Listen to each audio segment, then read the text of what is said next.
This is the truck we're going to be towing, and to help do that, we're going to put these shock assisted springs on. I'm having to do this over the road, so let me show you how I'm going to do it. So our bottom bolt is a 21, and I adapted it down to a 3/8 just so I can use my small gun and don't burn me out.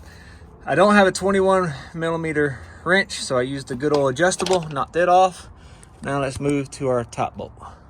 So same thing, the top bolt was a 21 millimeter on both sides. Worked real easy with that 3/8 and an adjustable. So the shocks are roughly around the same size. We'll see. I heard that some people was complaining that it's hard to get this compressed. We do have a little floor jack that we can compress it up to a line if we have to. Let's throw it in there and see. So I put the top bolt in. You can see how much extension we have. I'm gonna try to use my hand. If not, I'll grab the let's try.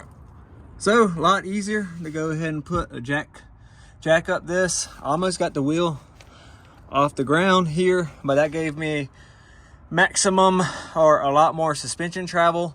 And then what I did was I used the lip of my jack to put it under the middle of the shock, because what was happening before is my jack was bottoming out on the mount. So doing that, and then I used between an awl to just line the hole up, and then there's a big screwdriver, got lined up. I was able to get my bolt started, and then boom, I'm going to tighten everything down and installed. 21. I used my 3/8 impact on number 2, and then I went back with hand tools and made sure everything was snug, and it did take an extra 1/8 of a turn. Did that for top and bottom. This is the passenger side. I'm going to do this is the driver's side. I'm going to do the passenger side off camera, and I'll only update y'all on the install process if it's any different. If it's the same, our next clip will be us driving with the trailer and see if it's made any difference. So update on the passenger side.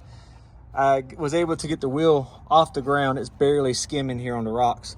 And you can see we're pretty much perfectly lined up. So lessons learned, jack up the truck as high as you can, and it'll line up your bolts really close.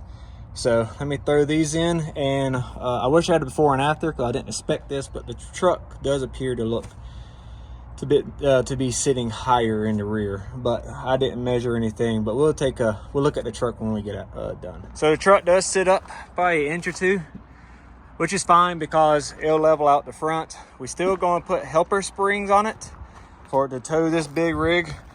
Right now we have pretty much destroyed our bump stops, but you can see the springs from the side. And yeah, so unfortunately the video that I'm going to show on this will be with helper springs that are coming in today, but obviously it's doing something. It did raise the back of the truck. I jumped on it. It moves okay. I don't know the drive quality, but I'll report back on that too without a load and see how bad it is. So I want to do a little report on driving unloaded. It's a little bit bumpier. It's not horrible. Truthfully, I'm being ultra sensitive to it, but it just rides like a truck to me. If you're wanting that ultra cush ride, this truck really didn't have it in a ways, but it did make it a little bit worse. At the I don't really think it's the helper spring. I think it's more that assisted shock, because that's what really raised the back end of the truck almost 1 inch. But it's not bad. Yeah, I could drive it daily, no problems. Just feels like a truck to me.